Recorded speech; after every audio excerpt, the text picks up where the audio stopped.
పంచమ వేదంగా పేరు పొందిన మహాభారతం ఇప్పటి తరాల వారికే కాదు, రాబోయే తరాల వారికి కూడా ఉపయోగపడుతుంది. ఈ మహాభారతమును చదివి అందులో ఏ పాత్రను చూసి మన జీవితాలను సరిదిద్దుకోవాలి అనే కాకుండా ఏ పాత్రను చూసి మనలోని చెడును వదిలివేయాలి అనే దాని గురించి కూడా తెలుసుకుందాము.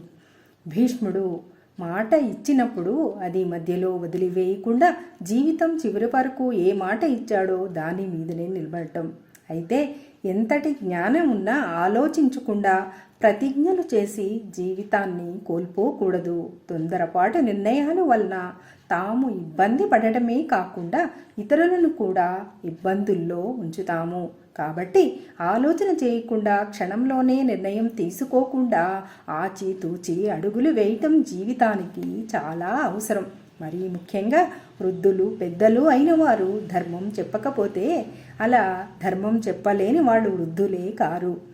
జరుగుతున్న దానిలో మంచి చెడులను చెప్పాలి. చెడు జరుగుతున్నప్పుడు ఊరికే అలా చూస్తూ ఉండకూడదు. నిక్కచ్చిగా ధర్మం చెప్పాలి. ఆ మార్గంలో నడిపించే ప్రయత్నం చేయాలి.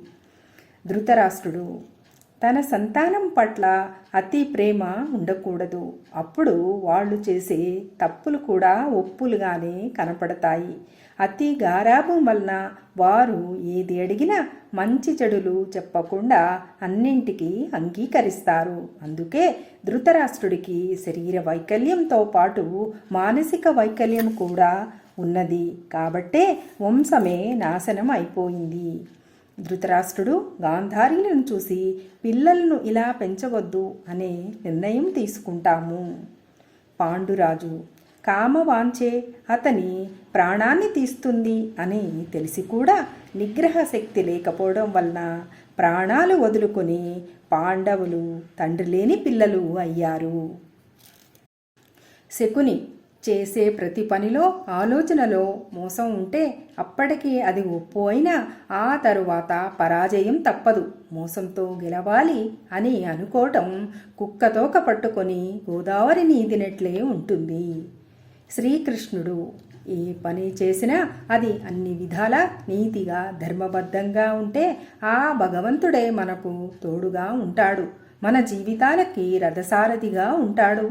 ఎల్లప్పుడూ మనల్ని కాపాడుతూనే ఉంటాడు, ముందుకు నడిపిస్తాడు. కృష్ణుడు కూడా తన జీవితంలో ఎన్నో బాధలు సమస్యలు అనుభవించాడు. జన్మించినప్పటి నుండి చివరి వరకు సమస్యలే. పుట్టుక పెండ్లి ఆ తరువాత కూడా కష్టాలను అనుభవించాడు చిరునవ్వుతో. భగవంతుడు అయినా ఆయనకే తప్పలేదు. ప్రతి పనిని చేసుకుంటూ పోయాడే తప్ప ఎక్కడా ఆగలేదు. అసలు జీవితం అంటేనే అన్నీ వడ్డించిన విస్తరి కాదు అని తెలుసుకోవాలి. విదురుడు ఏ కులంలో పుట్టాడు, ఏ ఇంట్లో పుట్టాడు అన్నది ముఖ్యం కాదు. కానీ ఎప్పుడు తన యొక్క మంచి ఆలోచనలు సత్ప్రవర్తనే చాలా ముఖ్యం, అవసరము కూడా. ఎవరు విన్నా వినకపోయినా జీవితాంతం మంచి మాటలు ధర్మమును చెప్తూనే ఉన్నాడు. కుంతీదేవి భర్త చిన్న వయసులోనే మరణించిన ఎవరి దయా దాక్షిణ్యాల మీద ఆధారపడకుండా ధైర్యంగా పిల్లల్ని పెంచుతుంది. నీతిమంతులు ధర్మవంతులుగా తీర్చిదిద్దుతుంది. సవతి పిల్లలు అయినా కన్న బిడ్డల వలె తేడా తెలియకుండా పెంచుతుంది. అంతటి విశాల హృదయం ఉన్నదంటే ఆ మహాసాధ్వి ఎంతటి గుణసంపన్నురాలో మనకి అర్థమవుతుంది. కానీ ఏమీ తెలియని వయసులో ఆసక్తితో చేసిన తప్పిదం వలన కన్నుడు కొడుకే అయినా ఎవరో అన్నట్లు చూడవలసి వచ్చింది. అదే తన పిల్లలకు కష్టాలు తెచ్చిపెట్టినట్లు అవుతుంది. కాబట్టి ఒక పని చేస్తున్నాము అంటే దాని తర్వాత వచ్చే ఫలితం మీద కూడా దృష్టిని పెట్టాలి. అశ్వత్థామ తాను నేర్చుకున్న విద్యను సరిగా ఉపయోగించుకోకపోవడం వల్ల తనను తాను నాశనం చేసుకున్నాడు. కోపమును అదుపులో ఉంచుకోవాలి. కోపమును నిగ్రహించుకోలేకపోతే జీవితంలో అన్నీ పోగొట్టుకుంటారు. కౌరవులు అంతమంది అన్నదమ్ములు ఉన్నా ఒక్కరిలో కూడా మంచితనం నీతి ధర్మం లేవు. ఒక్కరు కూడా అన్నను మంచి మార్గంలో నడవమని చెప్పలేదు. వారు కూడా నడవలేదు. ఎప్పుడు చెడు ఆలోచనలు, అత్యాశ, మొండితనం మాత్రమే వారిలో ఉన్నవి. వాటిని వదిలించుకోలేకపోవడం వల్లనే జీవితాల్ని కోల్పోయారు. ధర్మరాజు: గొప్ప మనసు, ధర్మవంతుడు, మంచి నడవడిక, తనవాళ్ళు కానివాళ్ళు అనేది లేకుండా ఎల్లప్పుడూ సత్యం పలకడం, ప్రతిదీ ధర్మ మార్గంలోనే చేయడం, నీతిగా ధర్మంగా ఉంటే ఏ శక్తి అడ్డురాదు. కానీ ఒక్క చెడు వ్యసనం ఉన్న జీవితం సర్వనాశనమైనట్లే. ఆ చెడు వ్యసనమైన జూదం వలన చాలా సమస్యలు, బాధలు, కష్టాలు పడ్డాడు. అందరితో పాటు తల్లి, అన్నదమ్ములు కూడా చాలా కష్టాలు పడ్డారు. కాబట్టి ఎంత ఎత్తుకు ఎదిగినా, ఎంత ఉన్నత స్థానంలో ఉన్నా లేకున్నా ఎలాంటి చెడు వ్యసనాల వైపు వెళ్ళకూడదు, అలవాటు పడకూడదు. జీవితాన్ని మంచిగా జీవించాలంటే ఎల్లప్పుడూ జాగ్రత్తగా ఉంటూ చెడు దారుల వైపు వెళ్లకుండా ఉండాలి. దుర్యోధనుడు తప్పుడు ఆలోచనలు, అత్యాశ, మొండితనమును వదిలించుకోకపోవడం వల్లనే జీవితాన్ని కోల్పోయాడు. అధికారంలో ఉన్నప్పుడు దానిని దుర్వినియోగపరచడం, తనకున్న దానితో తృప్తిపడక లేని దాని గురించి అత్యాశ పడడం చివరకు నాశనం తప్పలేదు. వీటన్నిటికీ మొదటి కారణం మూర్ఖత్వం. అందుకే పెద్దల మాట అస్సలు వినలేదు. మొండితనం అంత మంచిది కాదు. కర్ణుడు: అహంకారం, అతి నమ్మకం అతని ప్రాణం తీశాయి. ఎంత బలవంతుడైతేనేమి, అధర్మం చేయటం వలన అతనికి ఉన్న వరాలు, తెలివి, బలం అన్నీ వ్యర్థమైపోయాయి. అసూయ కూడా జీవితం నాశనం అవడానికి కారణం అవుతుంది. అర్జునుడు: విద్యనే కాకుండా ఏది నేర్చుకోవాలన్నా శ్రద్ధ చాలా అవసరం. నిద్ర, ఆహారాలు మాని నేర్చుకోవడం, అందులో మంచి నైపుణ్యాన్ని సంపాదించుకోవడం వల్లనే అస్త్ర విద్యలో ప్రముఖుడిగా ఉన్నాడు అర్జునుడు.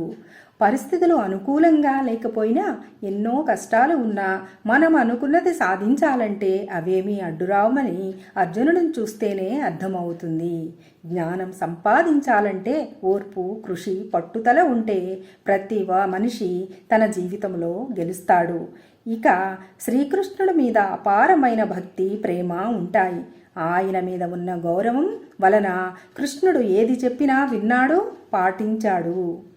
భీముడు: ఎంతో బలం ఉన్నా అంతే ఒదిగి ఉన్నాడు. మహాబలవంతుడు మాత్రమే కాదు, మహాబుద్ధిమంతుడు, పట్టుదల ఉన్నవాడు. నకుల సహదేవులు చాలా తెలివి గలవాళ్ళు, చాలా అందగాళ్ళు. కానీ పరిస్థితులను బట్టి మారుతారు, మొండిగా ఉండరు. ఖడ్గ, అస్త్ర విద్యలో ఆరితేరిన వాళ్ళు. ద్రౌపదీదేవి: ఎవరు ఏదైనా అనవసరంగా మాట అన్నప్పుడు పడకూడదు అని ప్రశ్నించే దగ్గర ప్రశ్నించింది, మౌనంగా ఉండే దగ్గర మౌనంగా ఉన్నది. పుట్టింట్లో అపురూపంగా పెరిగిన ఆమె అత్తవారింట్లో ఎన్నో కష్టాలు, బాధలు, సమస్యలు, అవమానాలను పడింది. కానీ ఎక్కడా కూడా భయపడలేదు, బాధపడలేదు. అన్నింటినీ ధైర్యంగానే ఎదుర్కొన్నది. ఆమెకు ఉన్న గొప్ప వ్యక్తిత్వం, ధైర్యం, సహనం. ఆమె అంత సుగుణవంతురాలు కాబట్టే అన్నిటినీ దాటింది. అభిమన్యుడు యుద్ధంలో ఎంతమంది చుట్టుముట్టినా వెనుతిరగలేదు. పోరాడి ప్రాణాలు వదిలాడు. అంతేకాని భయపడి వెనక్కి రాలేదు. అందుకని అభిమన్యుడు అంటేనే ధైర్యం. ఎంత ధర్మవంతులు అయినా పాండవులు అరణ్యవాసం, అజ్ఞాతవాసం చేయాల్సి వచ్చింది. కాలం కలిసి రానప్పుడు మనకు కష్టాలు అనుభవించక తప్పదు. ఎంత మంచివాళ్లమైనా సరే అరణ్యవాసం, అజ్ఞాతవాసంలో ఉన్న కష్టాలు వచ్చాయి అని కూర్చోలేదు. పాండవులు బాధపడలేదు. అస్త్ర విద్య నేర్చుకున్నారు, జ్ఞానాన్ని సంపాదించుకున్నారు, ధర్మాన్ని కూడా పాటించారు. కాబట్టే శ్రీకృష్ణుడు అంతటి వాడే వారి ప్రక్కనే ఉన్నాడు, ముందుకు నడిపించాడు.